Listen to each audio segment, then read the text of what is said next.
Saludos a todos. Hoy vamos a ver la clase de medicamentos antieméticos y proquinéticos, que hace parte de nuestro programa de farmacología de medicina en la Fundación Universitaria de Ciencias de la Salud FUCS. Ya hemos visto el contexto general del funcionamiento del sistema digestivo. Los medicamentos que vamos a revisar el día de hoy tienen que ver precisamente con este funcionamiento, específicamente en lo que se refiere al peristaltismo.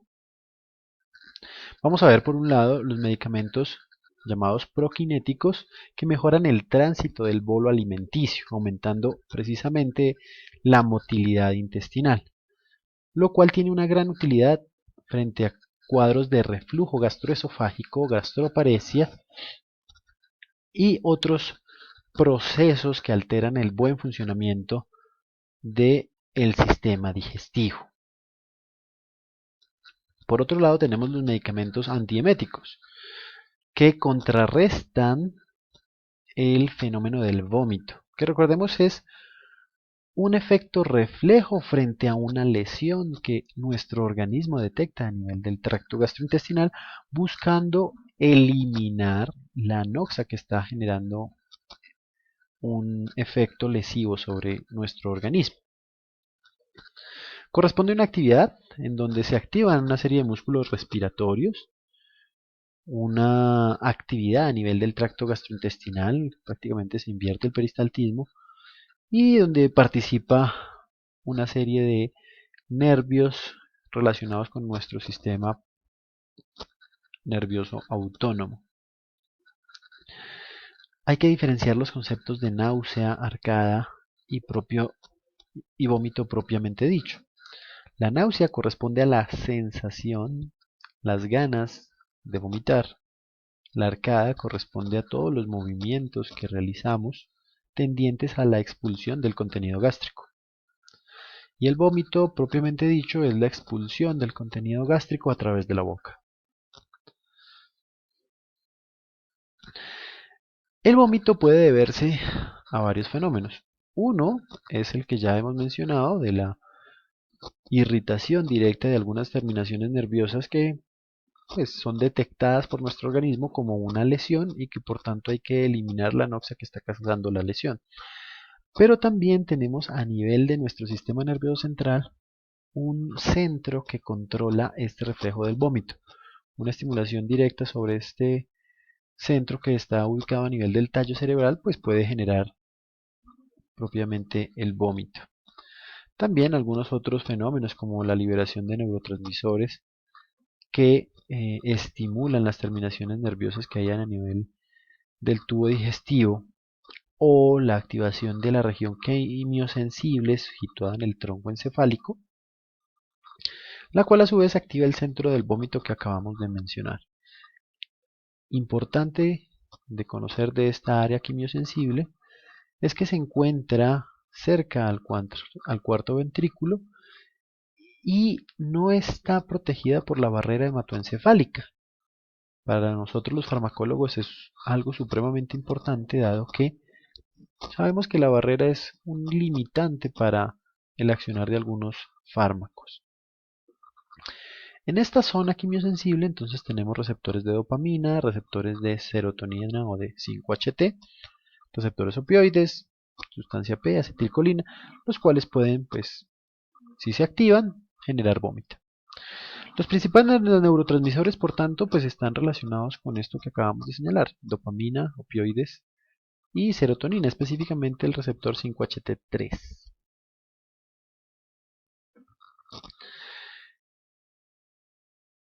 Hemos visto de esta forma pues el panorama general de los procesos que vamos a procurar activar. Por un lado el peristaltismo para favorecer ese efecto proquinético y por otro lado unos medicamentos que inhiben el vómito.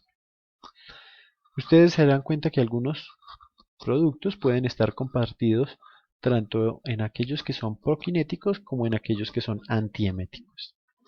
En primer lugar vamos a mencionar los medicamentos que tienen una acción proquinética. Y ustedes se dan cuenta, en primer lugar aparece un medicamento que quizás ya lo hemos escuchado, que es la metoclopramida, y sobre la cual hoy vamos a profundizar de una forma importante.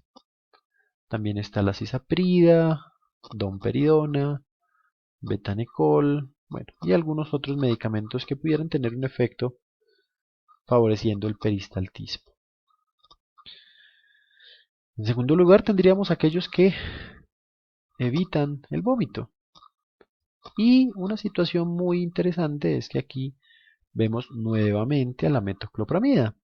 Y no solamente una vez aparece en este listado, aparece dos veces. Y aparece dos veces porque tiene dos mecanismos de acción diferentes. En el grupo de medicamentos de la parte superior tenemos aquellos medicamentos que generan un bloqueo dopaminérgico.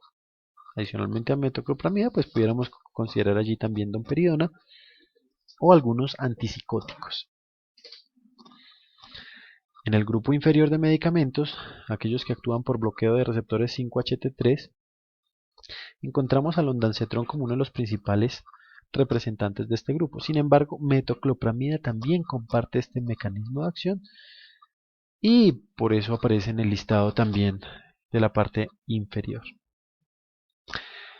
Así pues, nos damos cuenta que metoclopramida es un medicamento bastante interesante y muy importante de abordar en esta temática. Metoclopramida actúa entonces como prokinético y de forma simultánea como antiemético, utilizando incluso para este último efecto dos diferentes mecanismos de acción. Los efectos que se producen tras la administración de metoclopramida incluyen el aumento del esfínter esofágico inferior. Esto pues tiene una gran importancia para el tema del reflujo gastroesofágico. Aumenta el tono y la amplitud de las contracciones gástricas, relaja el esfínter pilórico, aumenta el peristaltismo y pues todos estos efectos son claros fenómenos que ocurren para los medicamentos prokinéticos. Favorece la transmisión colinérgica en el músculo liso, es uno de los mecanismos de acción que utiliza para los efectos que acabamos de señalar, pero también antagoniza receptores dopaminérgicos a nivel central, principalmente aquellos que están relacionados o están asociados a las neuronas del centro del vómito. Ese efecto pues claramente nos explica el efecto antiemético que tiene la metoclopramida. Pero no nos limitamos con ese efecto. También tiene una acción sobre receptores de serotonina, sobre estos receptores 5-HT. Y pudiera ser algo paradójico, se comporta como agonista, pero también al mismo tiempo como antagonista de este tipo de receptores. Es agonista de los receptores 5-HT4, los cuales al ser activados favorecen la liberación de acetilcolina. Y recordemos que la acetilcolina es uno de los principales neurotransmisores que activan pues, todo el sistema digestivo y por tanto activan el peristaltismo. No obstante, actúa también como antagonista, en este caso de los receptores 5-HT3. Estos receptores se han relacionado con esas respuestas reflejas complejas que hay en el tracto gastrointestinal asociadas al vómito. Y este bloqueo pues es lo que nos explica parte de ese efecto antiemético. Dentro de las características farmacocinéticas podemos mencionar que tiene una muy buena biodisponibilidad por vía oral, una unión a proteína cercana al 40%. Su biotransformación se realiza pues, a nivel hepático de forma escasa por conjugación y su excreción urinaria se realiza en un 30% sin cambios. Se excreta directamente la misma molécula de metoclopramida. Su vida media es alrededor de 4 a 5 horas. Y pasamos al tema de seguridad. Digamos que hasta este momento hemos visto la metoclopramida como un medicamento ideal. Tiene unas características farmacodinámicas ideales para contrarrestar algunos de estos cuadros de alteración del tracto gastrointestinal. En segundo lugar, tiene unas características farmacocinéticas interesantes que lo hacen viable para el tratamiento, la posología, la administración. Sin embargo, el tema de seguridad es fundamental. Y en esto sí que vamos a hacer énfasis, no solamente hoy, sino pues a lo largo de toda nuestra carrera, de nuestra formación, puesto que la metoclopramida es uno de los medicamentos más mal utilizados, debido a los riesgos que conlleva su uso. Hay diferentes puntos en lo que hace referencia a la seguridad, como por ejemplo las contraindicaciones. Dentro de este aspecto, pues es fundamental considerar que dentro de las contraindicaciones aparecen aquí interacciones medicamentosas. Está completamente contraindicado utilizar de forma simultánea metoclopramida junto con otros medicamentos que generen efectos extrapiramidales. Y aquí, pues si hacemos memoria, pues encontraríamos a todos los medicamentos antipsicóticos. En pacientes con epilepsia y que no esté controlada, se incrementan los riesgos de convulsiones con mayor severidad y frecuencia, pues que es una contraindicación relativa, depende del estado del paciente. Frente a una hemorragia gastrointestinal activa, o una obstrucción mecánica, o una perforación, el efecto prokinético que tiene la metoclopramida puede generar una complicación de estos cuadros. Y bueno, en cuadros de feocromocitoma, donde sabemos ahí una producción mayor de catecolaminas, se incrementa el riesgo de crisis hipertensivas. Esas serían las situaciones en las cuales no deberíamos utilizar metoclopramida. Pero determinamos que nuestro paciente se beneficiaría de recibir este medicamento. Tenemos que considerar que un alto porcentaje de pacientes van a experimentar una reacción adversa. Y este sería el segundo aspecto a tener en cuenta en cuanto a seguridad. Y no es algo menor, es algo supremamente frecuente. Ustedes ven allí la cifra. 10 al 20% de los pacientes experimentan algún grado de reacción adversa a medicamento a nivel del sistema nervioso central.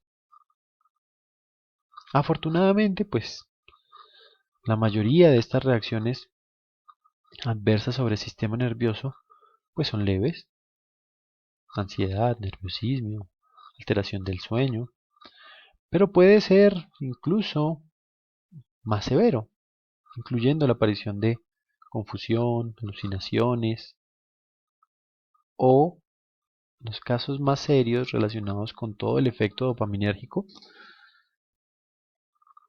con la aparición de manifestaciones extrapiramidales, parkinsonismo, acaticia, distonías, una serie de manifestaciones de tipo contracción muscular involuntaria